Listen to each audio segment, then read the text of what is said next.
Struggling to find a good watercolor reference photo? Or maybe you don't know what to look for? Then this video is for you. I'm Pencil Shark, and today I will share 4 tips to help you find a good watercolor reference photo. Tip number 1, look for colorful objects on a white background. These reference photos are fun, simple, and make for great watercolor practice.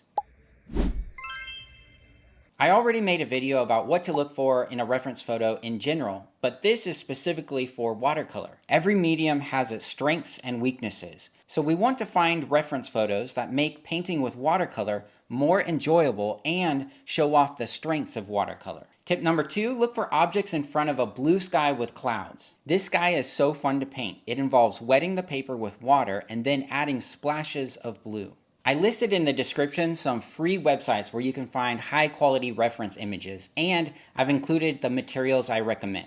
Tip number 3, look for details throughout the image. If you're looking to do a realistic painting, I found watercolor does really well when there are many sections of detail. I would avoid this and actually do this. The reason why I would avoid using this photo reference for watercolor is because of that large area of consistent blue. In my opinion, watercolor's weakness is maintaining consistent color over large areas. It can be done, but it is challenging. If I absolutely had to paint this reference photo, I would probably use oil paint or acrylics. But if I had to paint this in watercolor, I'd make the painting really small so the blue area was easier to manage, or I'd add a lot of clouds to it.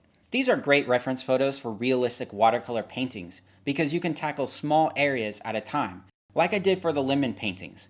I tackled one lemon at a time. These fantastic watercolor artists achieved very realistic paintings, and notice how much detail these paintings have throughout the whole painting. Before I give the last tip, if you're liking this video, please give it a thumbs up and subscribe. I really hope this video helps you attack the blank page and find great reference photos for your next watercolor painting. Also, if you're interested in knowing how to make a painting better than the reference photo, let me know in the comments and I'll make a video specifically for that. Tip number 4, look for strong dramatic lighting. In my opinion, strong dramatic lighting really shows off the strengths of watercolor, especially leaving some areas of the paper completely white. What reference photos help you make watercolor paintings? Let me know in the comments. Hey, you can make this beautiful watercolor painting. It's really easy and I'll show you how in this video. We just need to activate 4 colors: light green, dark blue, light blue, and black. Use 100% cotton paper so you enjoy the process. With a sponge like this, you're going to wet both sides of the paper. If you don't have a sponge, you can use just a brush. Dab the light blue paint randomly on the paper. You want about 50% of the paper white and 50% of the paper blue. If you want to speed up the drying process, use a hair blower on both sides. Now we're going to put in lines to tell us where the trees are going to go. But this is no man's land and no woman's land.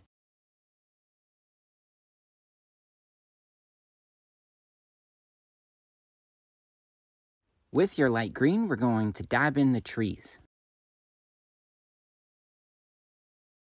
Are you desperately trying to discourage a family member from becoming an artist? We got you. These bristles are made from 100% plastic, designed to make the art process miserable from start to finish. This value pack will save generations from becoming starving artists. Buy yours today. You can use any brush. Seriously, this is a 100% plastic brush, and I'm going to use it to dab the dark blue to make these trees look more realistic.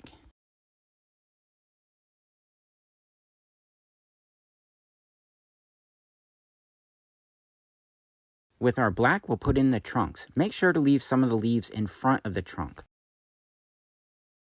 Hey, if you tried this, I'd love to see how it turned out. Tag me at Pencil Shark. Thanks for watching.